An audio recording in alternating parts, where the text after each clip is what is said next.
on est dans la salle d'accouchement du district sanitaire de Guédiawaye. Les conditions d'hygiène, là, c'est un peu minimum.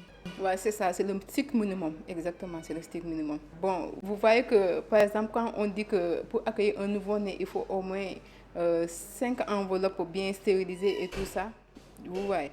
Donc, il faut accueillir le nouveau-né dans un lieu pratiquement stérile et vous constatez comme moi que ce n'est pas réellement le cas.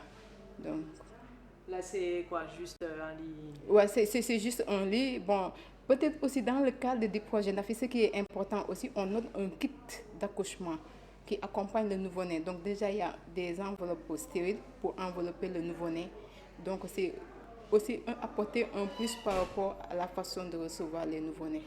Parce que sinon, on les met dans le pagne, parfois c'est la maman qui amène son propre pagne et vous savez, il peut bien laver, mais ce n'est pas stérilisé.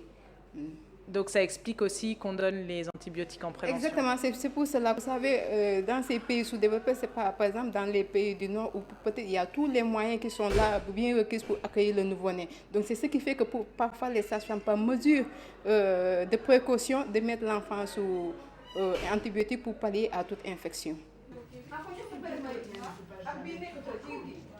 Je m'appelle Ndeye Amétine, je suis sage-femme de garde au centre de santé de Wakhinane. Les antibiotiques, vous les donnez souvent, beaucoup?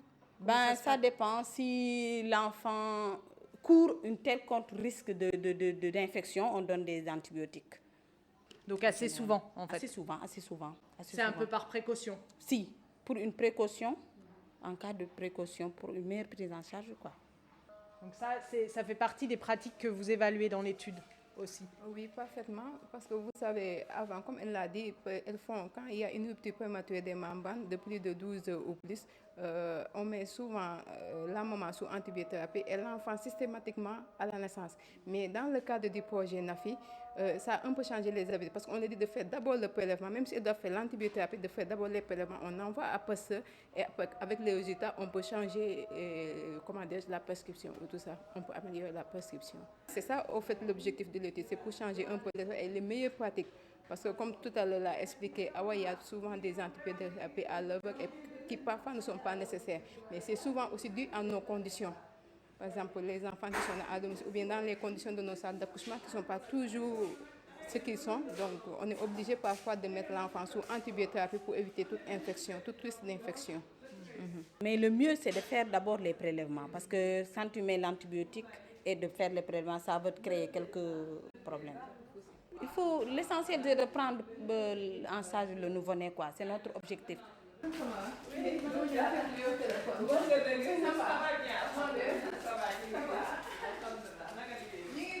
Elle a accouché hier à 3 h du matin. Elle fait partie de l'autre groupe. L'autre groupe, Elle s'appelle Awa Bousso. Voilà. Ça va, Awa? Là, c'est la femme que je viens d'accoucher. Elle a accouché à 11 h.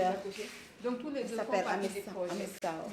sa jëkkër mooy loolu moyen bi mooy loolu yéen daal na ngeen ñaanal rek yàlla jàppale leen affaire bi gën a jëm si kanam ba ñëpp xaj ci.